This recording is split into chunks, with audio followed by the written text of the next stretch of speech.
All right, welcome everyone to Shop Talks, the production of Impressions Magazine and the Ink Kitchen, which is a free online repository of information. Check out all our Shop Talks. I think we have 129 of them up right now on YouTube. All free information, really experts in the industry. And so we have Laurie Kantor today. And one thing I will say is, one thing I try to do with the Shop Talks is not have necessarily professional speakers, professional people instead. And Laurie is one of those. She's really good embroidery house that I have sub work to myself and talk to her about embroidery. She knows what she's doing. So you're really lucky to have her here.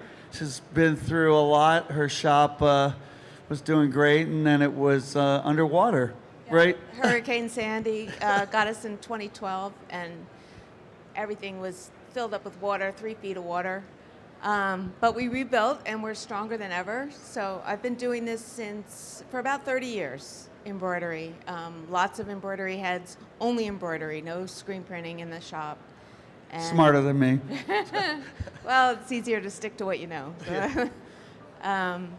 Yeah, so I do, we have multi-heads, we have single heads.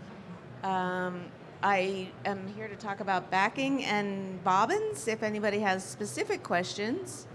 We'll leave questions, we'll leave time for questions, and then Laurie will be here afterwards for you shy folks that want to ask her even more. So what are some basic things to consider with, you know, I'm a screen printer, so I'm always amazed at embroidery. There's really only seems like digitizing and backing and not too much else you can do. So that's why I wanted to talk about backing today. Okay. The main backing that I use for almost everything is a 2-ounce cutaway. I buy most of my backing from Gunnold, who actually are not here. I looked for them. They're a big company, but they're not represented here today. And the cutaway keeps the knit fabric from pulling, so it has a better appearance. There's also a tearaway, but it doesn't keep the fabric stable. So what you don't want the fabric to shift while it's on the machine, and the cutaway does that the best. I only use one piece of cutaway, so it's not too thick and heavy on the shirt. And then tearaway is used more for jackets, hats, things that aren't going to shift so much. There's a polyester fabric that's gotten very popular in the last few years, like wicking shirts or performance wear, it's called. And there's a specialty backing that Gunnold makes that I use. They call it action backing. And I do use 2 pieces of that, and it keeps the fabric from puckering. That fabric has a tendency to pucker, so you take it off the machine and it doesn't look good right away if you just use regular backing, and it's a big design. Not always, but I usually use the action, it's called action backing. And do those go like straight on, or do you have to put them at an angle or anything, the 2 pieces? The 2 pieces at a 45, actually, they showed us to do it like this, and it just stabilizes the fabric. So stabilizes it. Yeah. So 45 degrees, the 2 pieces. Yeah, okay, 2 pieces. That's cool. Interesting. And then for hats, I use 1 piece if it has a buckram, it's called, like the stiff makes it stand up. And if it's unstructured, or what they call dad caps now, I use 2 pieces just to stabilize it more. But hats always have a tearaway. So, and the other thing with hats is I try and keep the design short, like 2.2 inches tall. I know I've seen it taller, I've done it taller, but 2.2 will work on almost any hat, and you get a good finished product. It's called registration, where if you have an outline, it lines up where it's supposed to. So I try and keep it, you can make it go all the way around, but just not that tall. So those are my guidelines. And the other thing that I do is I use a magnetic bobbin instead of, most of the bobbins, the real cheap bobbins, are cardboard, and they don't they're not consistent. When they get low, the cardboard sort of falls apart and it gets clogged in the bobbin case. So that's the other thing that I use for consistency is the magnetic. They're called Filtech bobbins, and they run the same from when they start till when it finishes. It doesn't change in the embroidery. All right, then I asked you to talk about backings, but I kind of consider it in the same world. Things you put on the face of it. So do you use Solvay at all, and when do you use that at all? I try not to. If it's a real high-end customer that's expecting it, it's almost like a saran wrap that goes over and keeps the nap down. So you would use it on towels or robes or fleece. It's a pain to take it off. It's sticky and gummy, and I just really don't like working with it. So I try not to.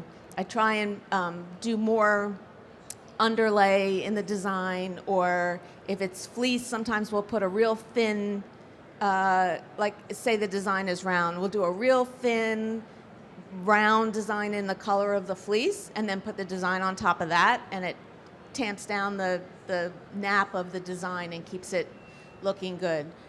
You know, if you're doing 1,000 pieces and you've got this Solvay, you've got to pull each one off and you have to like get it out of the cracks and the holes and everything, and it does look nicer. If you have somebody who wants really nice monogram towels or something like that, I'll do it, but I try to work around it for the most part. I think maybe we'll go to questions right away.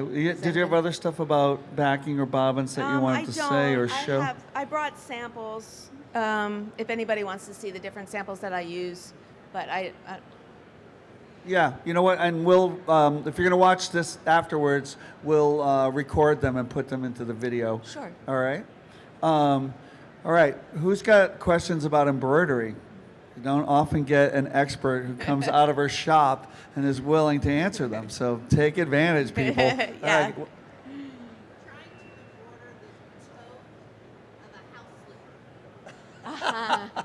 All right, this crazy person has asked a question. She's trying to embroider the toe of a house slipper. Any advice? And it's terry cloth. Okay. Yeah. The hardest thing is probably getting it on the machine at that part. So there are different clamps that might work. There's real narrow clamps that you might be able to put on the shoe, and then, but really you're only going to get a little, like a polo size design, and tearaway backing so that you can pull it out. But really, it would probably be better like this part, or take the shoe apart. No, right. But this part, you could probably reach better, but still not with a round hoop. I would still use some sort of a clamp. Magnetic hoops help at all or not? I don't actually use magnetic hoops, so possibly. Yeah, magnetic hoops sometimes. Might work, I don't yeah. know if those people are here, but that's worth looking into for certain things. You could go to like Hirsch and ask also. I would recommend that. Yeah.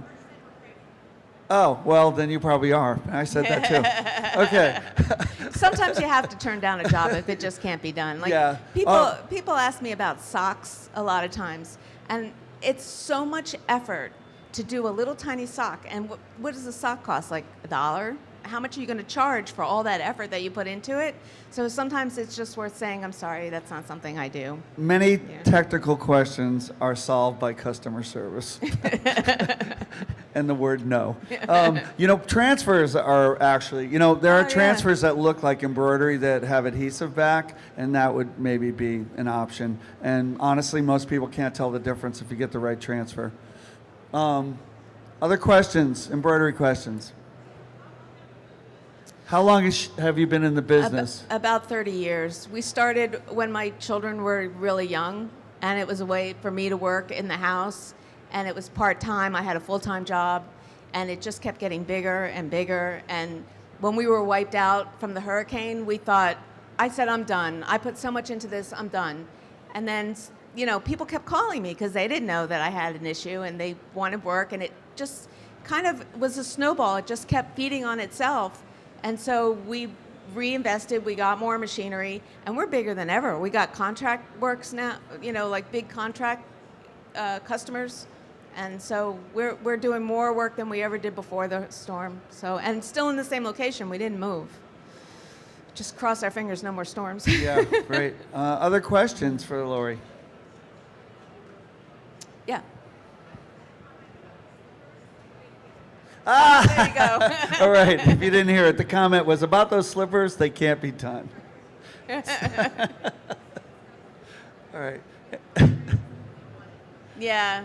There's also those slippers that like maybe are Velcro. That might be, yeah. I think transfers. All right, any other questions that we can't answer? Or can't answer? People just starting out, experience. How many people are like beginners of embroidery? How many are very experienced? Okay, we got beginners. Okay. Any other tips for people when they're starting out then? So one thing that I still do it sometimes, is try the garment on for placement, because that's one of the most challenging things when you're new, is where it should be. So I'll try it on and make a stitch out, pin it on where I think it should be, take the shirt off, and then hoop it that way. And if it's really big or really small, I'll get a child to try it on for me, or somebody big. I do that a lot. That's a tough one. I am really glad we have a big shop sometimes, because you can try the garments Yeah, on a variety of size people. I Yeah. can put the big one on, and they got some small people. Do you use any aids in hooping, or how do you hoop? When I started, they didn't have the hoop master table, so I just do it. I measured my fingers, and I know how many fingers for what size garments, and it changes a little bit from a small, medium to extra large, double. But there is something called a hoop master that is more scientific, and it's a more engineered piece of plastic that helps you hoop exactly where it's supposed to be. Yeah, we use them at our shop. I think they're very, very helpful, they're and very a lot of useful. people use them. Another hooping aid that I use is a round, it's called a pocket guide. It's clear plastic. It fits in a number 15 round Tajima hoop, and it's got a grid on it. So if you're trying to align something over a seam or over a pocket, or you want it to be straight at the edge of a garment, I'll hoop the garment, and then I'll put that plastic thing in the hoop and make sure that the line aligns with the pocket. It's called a pocket guide, and I think it's sold by Hoopmaster also. Okay. I use that a lot. Other questions? How about maintenance? What are some basic maintenance things to do? Especially that when you're starting out, you might not realize how important they are. Yeah, you can't forget to oil. That's the most important thing for maintenance, is to oil. You oil the bobbin case. So how often on a machine will you do that, ideally? Ideally, once a day or every other day if you're running it all day long. If you're running it for 14 hours, at the end of the day, I'll put a little drop in the bobbin, and then maybe once a week. Actually, my husband does. He'll do the whole machine, the needle bars. When you buy the machine, they should show you all the oil points, and it's really important. You can't forget. So it's once a day, once a week, once a month. There's different areas that get oiled, and it'll keep the machines running forever. We had a machine with floppy disks that, like way back, and they lasted forever until we had the salt water come in. They're really, if you take care of your machinery, it'll take care of you. So besides oiling, what about cleaning? What parts need cleaning, really? Or do you use, wipe it do you use down. air or to blow anything out or anything like that? I use a vacuum cleaner with a real small attachment, and I use rags. We don't really, we use the air a little bit on the needle hole sometimes if dust gets in there. But if you start blowing big air, it just goes somewhere else. I mean, like the Right. dust on the top of the machine. So you use a vacuum. That use makes a sense. vacuum, yeah. Anything about needles that would be helpful for people to know? Needles we don't really change unless they break. I know some shops change them out regularly, but unless I'm having a lot of problem with shredding, that would be something I would look at, is the needle. Or if it breaks, I would change it. And I use Sharp 7511, which is usually what the Tajima machines come with. Sometimes if the needles are making a hole in your garment, like if you have real detailed lettering and it makes a hole, a ballpoint needle might be better. But for the most part, we just use the Sharps, and They're about- workhorses. What about like heavier material? Do you ever do? I don't change we do leather. Don't change the needles. Okay. Yeah, we do canvas. That's one of the things that those magnetic hoops are good for, like the canvas bags or the Carhartt jackets. But still, the needles don't change. Anything else you change when you're doing a heavier fabric? No, not really. You might change the digitizing a little bit. Like I'll tell the digitizer what the fabric is, and they will add more underlay or less dense, depending.